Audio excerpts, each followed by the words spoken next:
I'm afraid it's not the task I was given to quiz you and challenge you, but I'll try my best. First of all, I would like to thank you for a fascinating lecture, and more than that, for a fascinating book, which is very well recommended. And I would like to ask, first and foremost, about the name of the book, The Strange Death of Europe. So to put it bluntly, is it terminal, doctor? Well, I told my publishers when it came out in English that I wanted to give a diagnosis that was as accurate as I could. And my publisher said, well, you must give people some hope. So I wrote a chapter saying what could be done, followed by a chapter saying what I think we will do. Nothing is written. If we had political and other leaders willing to get us out of some of these scrapes, if we simply had political leaders willing to sustain some concrete ideas in public, we could get out of them. But I don't see it at the moment, or at least I don't see a way through that's respectful, because we don't have the political leaders willing to do some of these things, and some of the people who do want to do it are not decent people.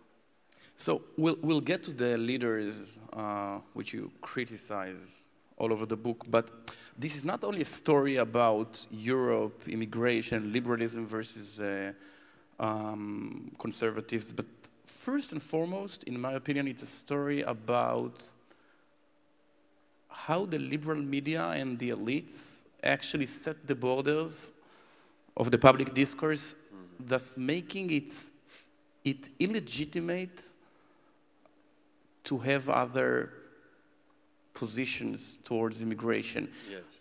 Do you think the social media era can change it? Or to put it in different ways, is Mark Zuckerberg a friend or foe? Well, of course, this will be a totally alien concept to an Israeli audience, but the media does have a slant. I knew it wouldn't work. Know nothing about it. Let me give an example of what I think is going on at the moment. We're in a period of great confusion about information, as we all know, and many people have written about. We used to know the direction, the way in which we would read news. So, for instance, if I read The Economist, it would land on my doorstep. I would think, oh, my homework, and I would read a bit of it. But I knew where it was coming from. I know where it's coming from. And I know how to read it in order to filter out what's useful to me, and the editorializing from a specific direction, okay, but that's The Economist. The problem we're all going through at the moment is how to have the number of filters we need for the number of outlets that we're having to absorb. And we don't know what our attitude is towards a whole set of publications and sites and so on. So we're finding it difficult to trust information. But in Europe, this has a much worse thing added to it. And this is different in different countries, but the worst country for this is Germany. In the German media, almost every day, there are stories which the German public have to work out for themselves. And it goes something like this. Last night, a thing happened to a person in a place. You don't know the identity of the person who did the thing. You're given as little information as possible about the place and what happened. And so the Germans go, a migrant did something. We have the same case here, that rockets are being fired towards the road. No one actually fires the rockets. Right, they are autonomous. Being, yes. Exactly. This is a very common pathology, by the way. A friend of mine in Britain, who's a former prison doctor, Theodore Dalrymple, he writes as the name under which he writes, says this is something he noticed in a lot of criminals he worked with in prison, that they always said things like, you know, somebody who stabbed somebody to death, for instance, would say, and I just saw red, I was in a rage, and the knife just went in. As if the knife had its own propulsion, and that you as an individual had no responsibility. You know, this is a very common thread. Yeah. But as I say, it worries me that across Europe things happen, and people having to work it out for themselves, because the job of the media, like here in Europe, has largely imagined itself to have is to stand equidistant between the facts and the public. So the public can't deal with the facts. They might do terrible things if they have the facts. And maybe there's something in that in some places. Is it done deliberately? Oh, yeah.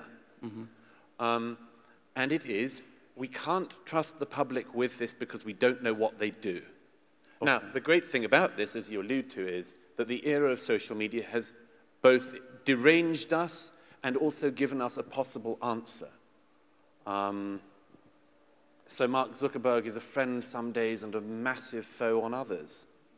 Yes, because he wants to act as an editor-in-chief.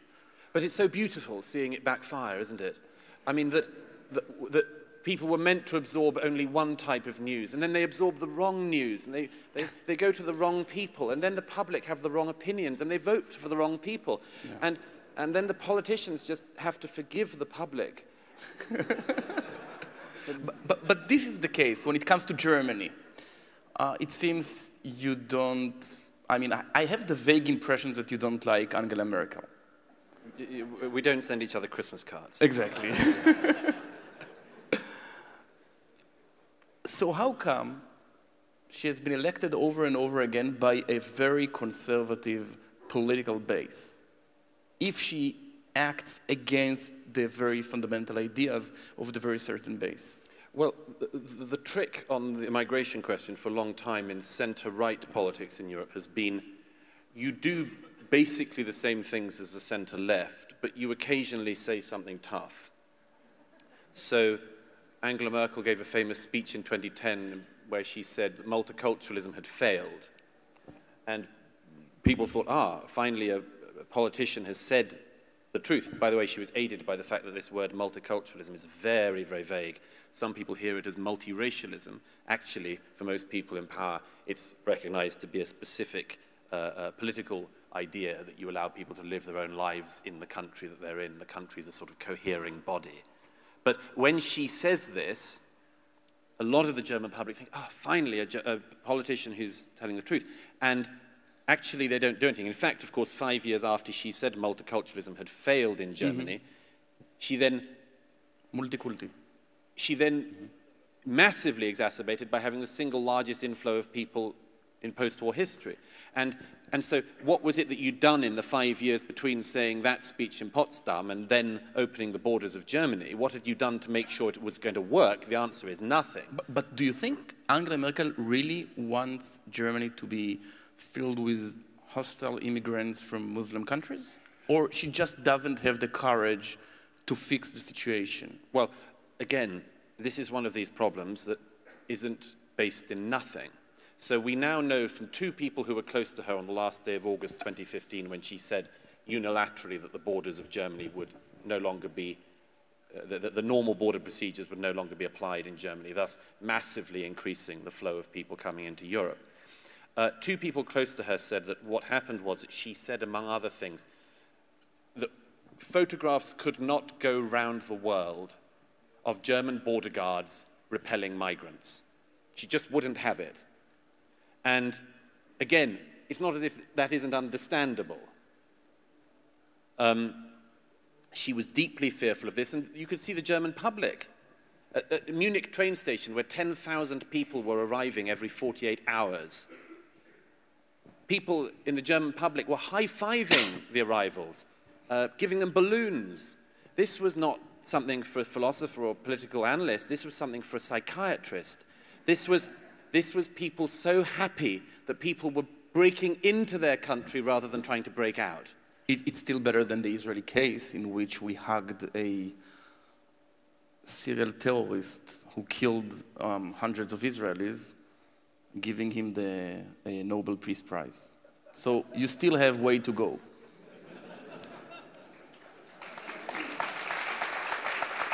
So as for Angela Merkel. The one other thing, of course, she is aided by is the fact that you can point to potential opposition elements in Germany and say, watch out, watch out. That, by the way, that cordon sanitaire is breaking everywhere in Europe, which is a subject of deep concern. and should be something which people look at with great care, but they don't. But so long as it's possible to say it's either me or the Nazis, you're in a good position, aren't you?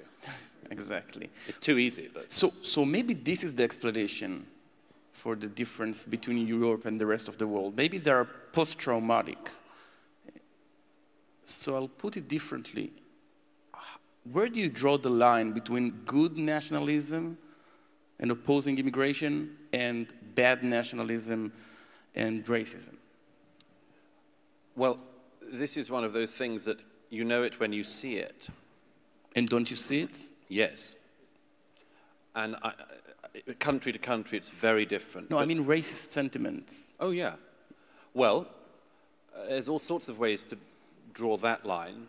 In my own country, for instance, in Britain, there's almost no racism in public life of any meaningful kind. It's the single fastest and best way for somebody to lose any position they would have in public life. There is no tolerance of racism, and all of the social attitudes surveys show in Britain a great tolerance, an overwhelming tolerance for instance, intermarriage, being friends with people of different races and backgrounds. So this is one of the aspects of the game that's being played on the public that is so disturbing, which is the most tolerant people keep being presented as if they're the world's biggest bigots. And this goes country to country, where opinion polls, now, again, the opinion polls show some very specific concerns in Europe. For instance, even before the attacks of 2015, 70% of the French public said that Islam as a religion was incompatible with the French state because of its attitudes towards women. Now, that's a very specific concern. But the response of the elites in politics has been to say the public are bigots, rather than what is it that the public are worried about, and what in it is legitimate, and what in it is something we will have to argue about. Mm-hmm. Because yes, there are people, France is a good example of it, there are people waiting in the wings who you would not wish to be waiting in the wings. But instead of saying that the answer to that is to dismiss majority public opinion, the answer to that surely would be to take in the bit that is legitimate as a grievance and address that and keep out the bit that is worst. And yet, as I say, the cordon has been drawn in such a way that it effectively keeps out majority public opinion. But you live in a world in which Donald Trump was elected President of the United States, in which Benjamin Netanyahu has just won the 12th time in a row, in my opinion. Although, I mean, in spite of all those sentiments fostered by the liberal media. So maybe it's not the excuse. How come Germany or the UK do not have leadership from the type you think is needed for Europe? Well, this country perhaps accepted, and America perhaps accepted. There is a problem in all the democracies at the moment. I was in Australia last summer, and I'd arranged to see the Prime Minister and had to postpone by a week, and a week later he wasn't Prime Minister, so I postponed again. But there is a common fragility everywhere, and I think it's necessary. The precondition is it's necessary to walk through almost all received wisdom in order to get to the place you need to get, and you have to be in a very strong position individually as well as politically to do that. I think there's an enormous, I mean, one of the things, if I may say so, from outside of Britain I'm often struck by is how many people internationally wonder why Britain in particular would be stuck in such a weak position. People expect that Britain would be the country of any country in Europe that would have strong and reasonable leadership.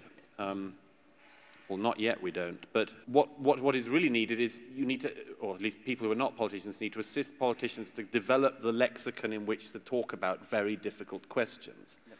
And that's the same on every single hot button issue. I mean, as I say, I tried to do it with the immigration question. If somebody says, why can this person not come? A politician should say, fine, who in the world can't come?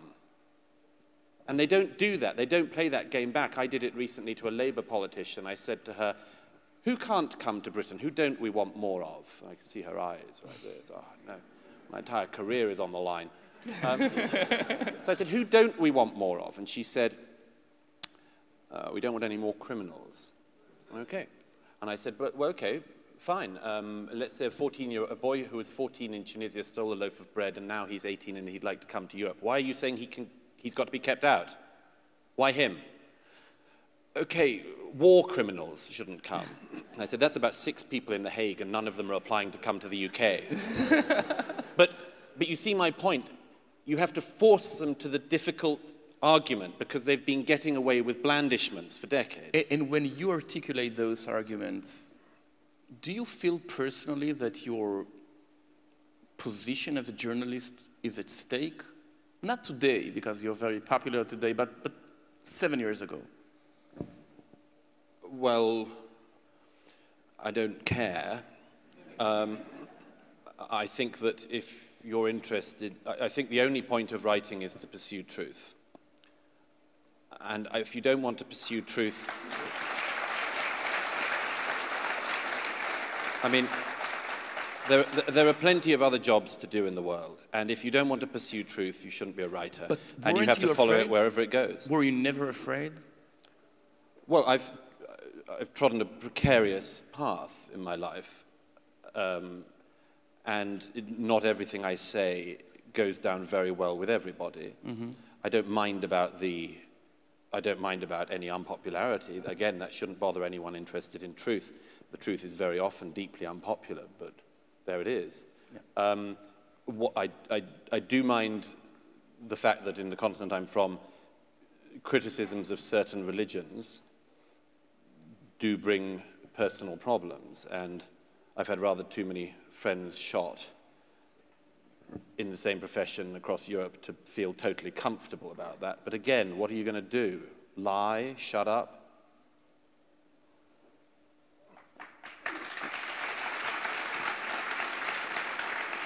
So let's speak about Christianity. You do not claim it explicitly in your book, but it seems you think that the remedy against the European surrender to hostile immigration is Christianity. Yet the values you stand for would not be accepted by the Christian establishment. So can you have the cake and eat it too? Can you save the values you believe in without being religious?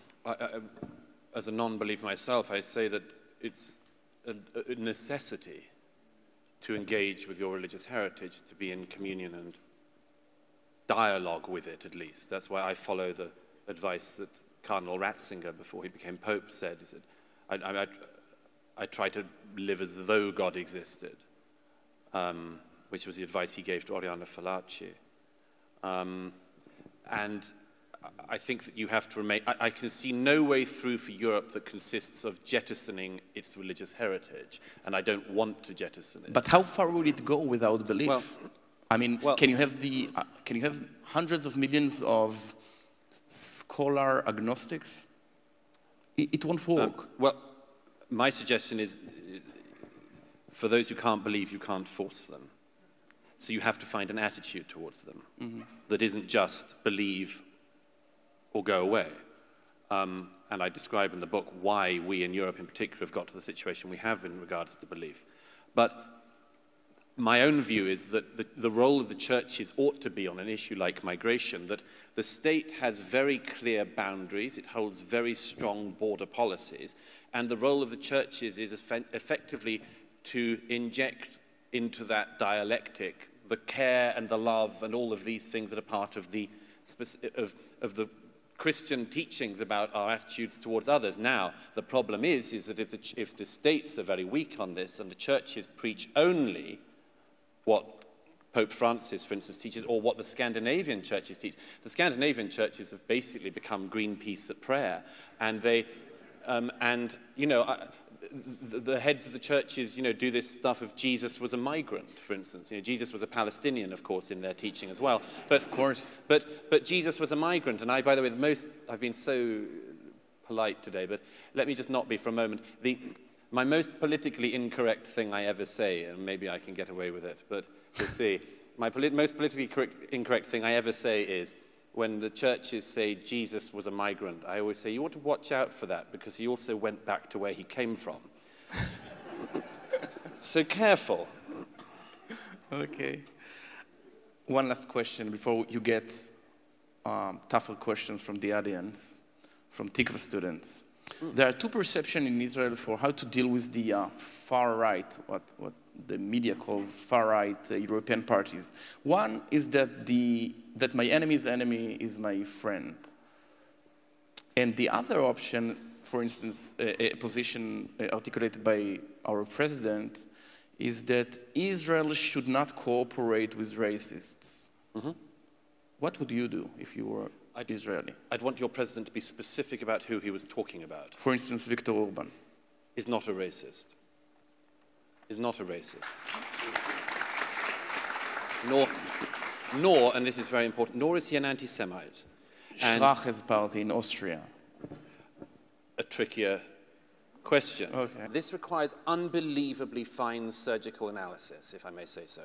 And this surgery is currently being carried out by the media, in the media, by chimpanzees. You cannot just pretend that everybody in Europe who is of the right is a Nazi. It's not going to work. We're going to lose all of our terminology, as well as the whole fight, to actually keep actual bigots and racists away. And this is why I say, in each of these cases, in each country, look, it's different even within some parties. Yep. Take the AfD in Germany. Are they all Nazis? No. Or the Swedish Democrats. The Swedish Democrats came from a position in the 1990s where they were a racist party. Are they today? No. But do they have some people in it? No, but they want to ban, for instance, Brit. They want to circumcision. They want to ban importing, slaughtering kosher meat, for instance. Sure. Isn't it anti-Semitic sentiment? Let's get onto that as well then. Again, this is unbelievably fine analysis is required on this. I am very suspicious and disdainful of parties that go, for instance, against Shechita slaughter or circumcision. I think it's a crazy priority to make.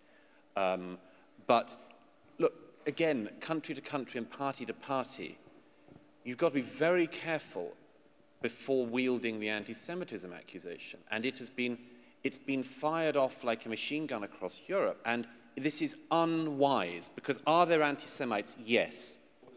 Our Labour Party in Britain is run by one. Okay?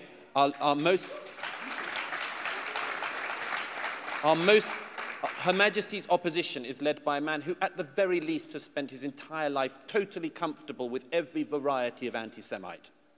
And that's the party of the left. It's disgracing the Labour tradition in the UK.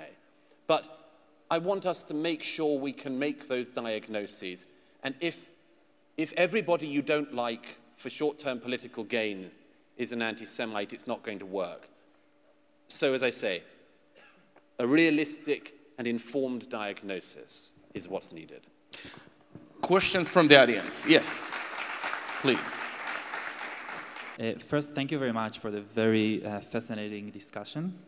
My name is Tom. I am a PhD student of international relations from the Hebrew University, and my research focuses on Europe, integration, immigration, etc.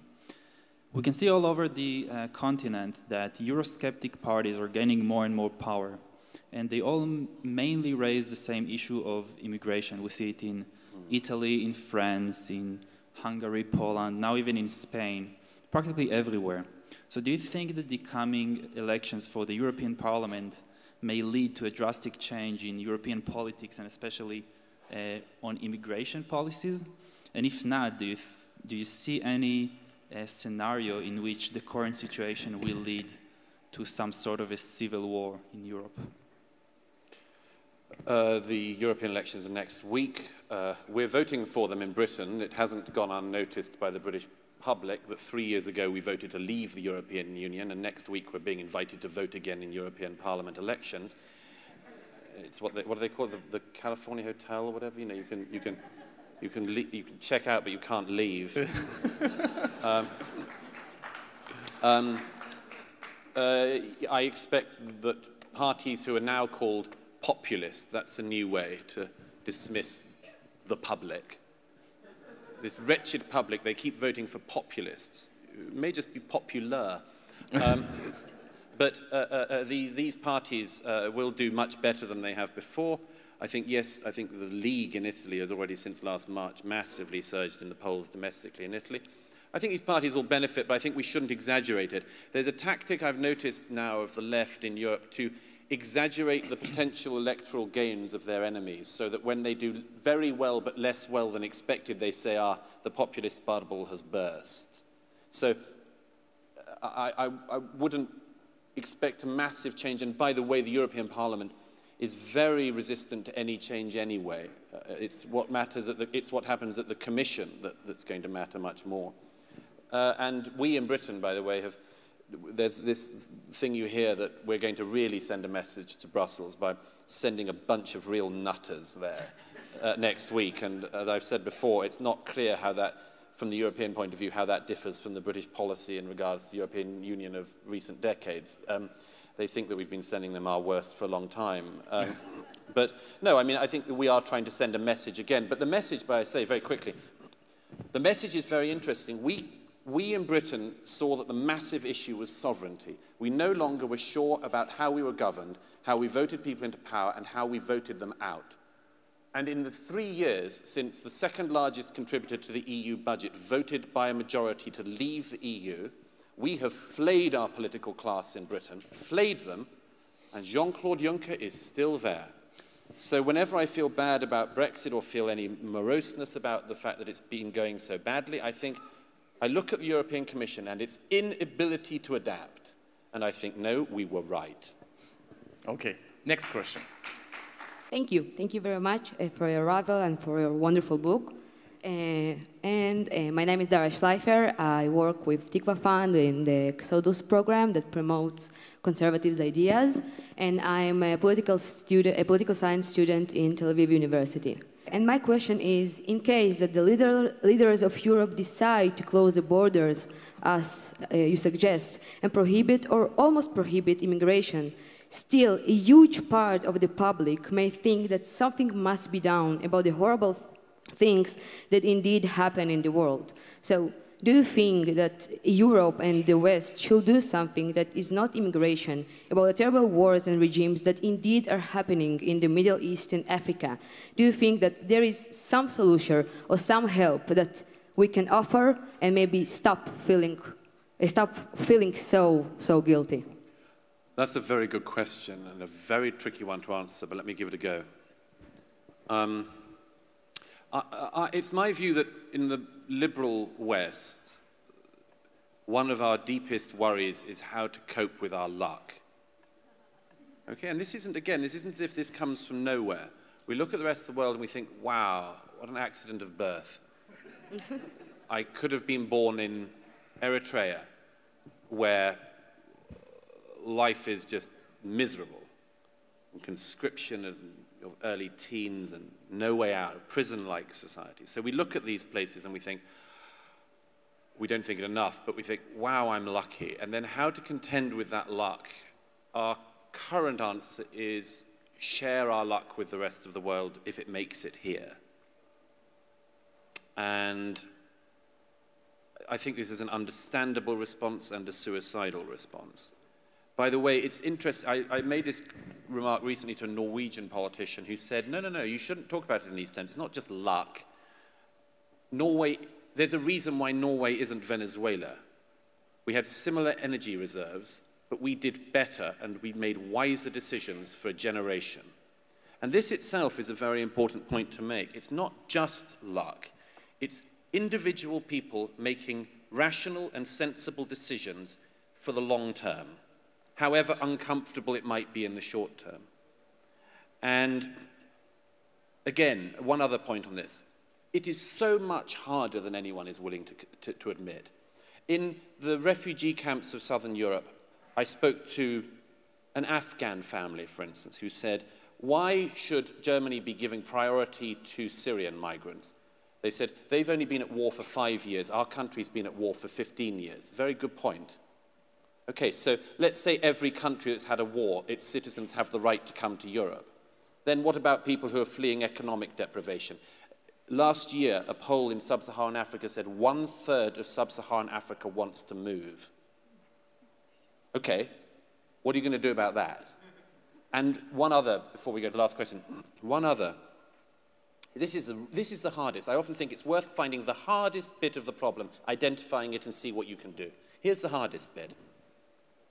At the height of the migration crisis, Theresa May, who was then Home Secretary, said, "This is why we need to improve living standards in the countries these people come from." Here's the hardest one. If you improve living standards in sub-Saharan Africa, more people will move. Now this, I stress, is not a reason not to improve living standards in poor countries, but it's a heck of a challenge. Why will they move? Because they'll have more money to pay for the smuggling networks, which is the fast way out. Okay, that's the sort of discussion I'd like to see at a major political level. That's the sort of discussion I'd like to see. How can we help the poor and dispossessed of the world and not encourage them all to move to London? But we don't have that discussion. Thank you very much, Douglas Murray. It was a pleasure. It was a great pleasure. Thank you so much. Thank you. Thank you for your time. Thank you.